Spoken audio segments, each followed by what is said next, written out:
Have you ever felt stuck in a job or a career path that once made you happy but now just drains you? It's not always easy to recognize when you need a change, but I'm gonna share 5 signs that made me realize it was time for a switch, and maybe it can help you too. Hi everybody, I am Lake Uthaya. Welcome back to my YouTube channel. I know, I'm sorry, after posting weekly for the last year, I kind of took a whole 2-month hiatus without any explanation, but I am back and now you can expect videos every week, so make sure you subscribe. Apart from that, I am also active on all platforms like Instagram, like Snapchat, LinkedIn. All of that is in the description, so make sure you check it out and follow me there so that you are in tune with everything that's happening. Now, if you know me, you know that I have done a lot of odd jobs in my life. I started working at the age of 18 as a hostess in a few events, and then from that I have just snowballed into all sorts of possible jobs, and I think I would be the best fit to tell you when you should know that it's time to leave. The number one sign is if it drains you rather than exciting you. Every job has tough days, but if your exhaustion is constantly overweighing the passion that you have, that just means that it's time to think if you really want to live that sort of a life. Because see, bosses have no limits, right? They will make you work till the skin is off your bones, but you have to ask yourself if that's the life that you want for yourself. For example, with pageant coaching, I paused it last December. I made an announcement, and I did so because although I really enjoyed seeing my students achieve a lot more and it gave me a sense of purpose, but over time, the constant structuring of sessions, constantly being on all the time, just took away from the fun of it, and eventually I just felt like I was giving a lot more than I possibly could. So the question that you're supposed to ask yourself is that, am I actually tired? Is it my sleep that's causing this? Is it the nutrition that's causing it?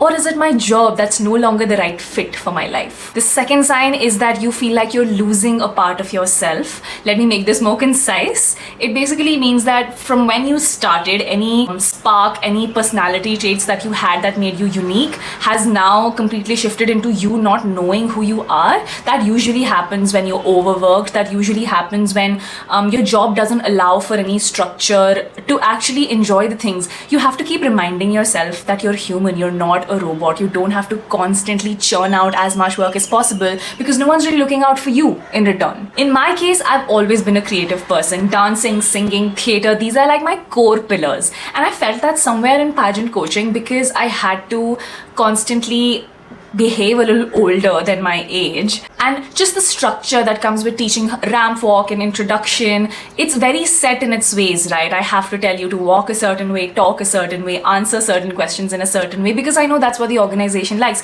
But somewhere down the line, I felt like the funny, silly, goofy me, like things that make Lake herself, were just getting lost. The third can be limited growth opportunities. First of all, before you join any company, you should be asking them a trajectory of your designation. Like, okay, if I'm joining as an associate consultant today, what is my trajectory in 1 year, in 5 years, in 10 years? You need to ask yourself how the pay increases accordingly, what kind of opportunities you can possibly get. Does it involve you being able to travel abroad? Does it involve you being able to meet clients of different countries and cultures? Just growth like that is a lot more necessary than you constantly sitting in a cubicle and repeating the same thing over and over again. Growth should always be your number one objective. That should what fuel you to continue in a job or to leave. When it comes to me, pageant coaching, of course, can have its growth in terms of being able to grow your business in that aspect. Like I was trying to grow Electra and just getting more students enroll, and the word of mouth spreads, and eventually you might also start to train national and international delegates who are going to India, and they will be trained by you, and that will bring more clients into your business. And I saw that that was the trajectory that I could go into because many people before me have done it. The best case scenario is that I could probably become a national director to one of the mega pageants. And I saw behind all of this, like what it really takes and what it gives. And it just somehow didn't align. I did not want that growth trajectory for myself because I didn't see a lot of benefit from it. The next is hinders your work-life balance. I know people, as you grow older, you will realize that it pretty much is a myth. There are a few phases where you just work, and there are a few phases where you actually get to balance it with life.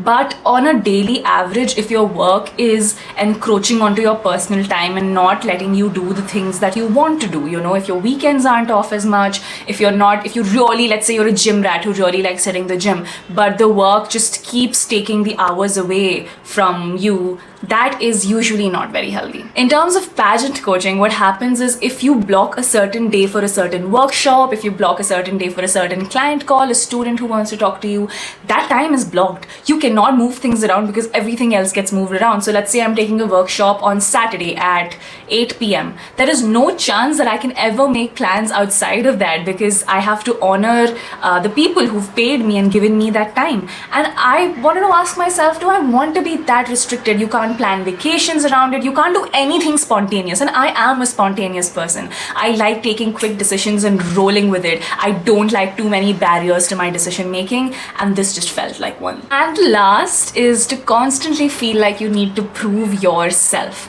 Now, I know it feels like a good thing, right? You should be able to prove yourself constantly to climb up the ladder of success. But here I mean proving to someone else rather than proving to yourself. If mostly it's your relatives who are like, oh, you know, my daughter got this much of a package, and you're like, oh, but I also need to work on this even harder and get the promotion so I can also do this, without realizing probably you people have very different trajectories, you know. Probably she's constantly burnt out, doesn't have a personal life, and is a walking, talking robot, but you are someone who has passion and who has, you know, the thrill to explore, and you wanting to take on more work just to match up with the people around you, or just to prove to people that, oh, you know, I studied this much and now I earn this much. There is a whole life in between, and we don't need to constantly prove to others that we're successful. You need to ask yourself what your measure of success is and really stick with that. Like in my case, when I left a previous pageant training institute that I was working for, this founder made like a lot of extremely vile comments on me, trying to encroach clients, etc., where there was nothing like it. The person went on to forget that I myself hold the title of Femina Miss India Punjab and have the knowledge that people want to come to me for. But I was so hurt because after giving almost a year to this company, literally having it grow, not just in terms of social media, but also in terms of brand awareness, you don't want to be shown in such a terrible light when you are open to conversations all the time, but the person constantly is trying to use you for clout and is trying to get some sort of sadistic joy out of it, honestly. And I took it so personally to want to prove that I can do this on my own. I don't need the cachet of any organization behind me to have people come and pay me for my knowledge, which is when I started posting a ton of content. If you notice, like I was posting twice a week, and that's where I got my clientele from. And I honestly coached more than 2 times the number of people that I coached when I was previously under that agency. I mean, under that company. And because I was trying to constantly prove to everyone who had seen very bad things being said about me, I again stopped questioning why I left that institute in the first place. And the whole point was because I didn't like the fact that that kind of job didn't align with my personality, it didn't align with my values. Sometimes ego can be extremely big, and you don't really see why you're doing what you're doing because ego just creates a cloud over you. But once that cloud lifted, I realized I was still the same person who didn't want to be so restricted with that job. Some other signs that might be indicative that you need to switch your job is, number 1, your skills are being undervalued, where you know that you're worth a lot more but you are doing something that doesn't align. Number 2 is unhealthy work environments. If it's toxic, if it's taking a toll on you, if the people are sleazy or rude, or there is like an undertone of inferiority, red flag. Compromised values. If you're having to give up your morals and your values for the work that you're doing and it's constantly sitting in your conscious, it's not the best thing to go at it for really long because your conscious will eat you up. And burnout and stress. If you are constantly burnt out, unable to move a finger on weekends because your job exhausts you so much during weekdays, you're just constantly running in that cycle of being stressed and being burnt out, because of which your cortisol levels are rising, your skin is breaking out, and your health is taking a toll. Honestly, nothing is worth that. Nothing is worth that. There are so many ways in today's day and age to make money. You do not have to stick with something that makes you feel horrible about yourself. Also, here are a few books that I would like to recommend that you should be reading if you are planning to quit your job, and also a few TED Talks that you should be watching. I will also link these TED Talks in the description as well as the books, so just go to the description to have all of it at once. And I need you to remember something that I took really long to remind myself, that quitting does not mean failure. I know that there are quotes that say you're not a quitter and only losers quit.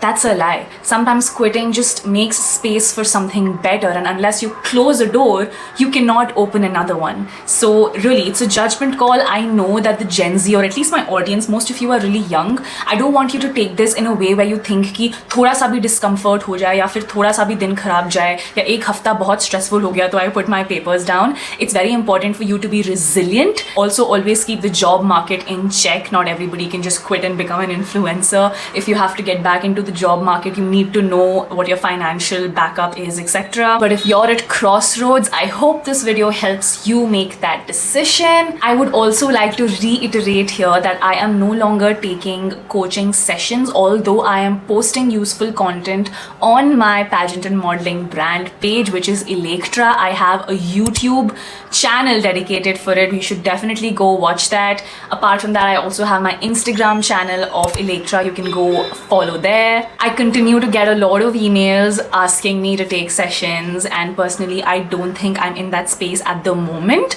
but I will keep you engaged with a lot of free content. And if I ever do take workshops or take sessions again, I will definitely respond to you. But up until then, unless an announcement is made, it is by default to be understood by you but that I've closed my coaching slots. All the girls that I have trained over the last year or two, they were lucky, they got me, but I no longer am accepting that. But I'm sure you will find plenty on your side. If you still want my guidance on a very minuscule level, I do have a WhatsApp community called Electric 2025. We have a ton of pageant and modeling aspirants and in general ambitious women. It's over 300 people at this point. The link is in the description. Make sure you join that so that you can basically text and ask me questions directly. Alright, that's the end of this video. Thank you so much for watching. Let me know if you have ever made changes in your work and tell me how did you take that decision. If you are in a space that you are going or if you want to leave, let me know if this video helped, and I will see you in the next one. Bye.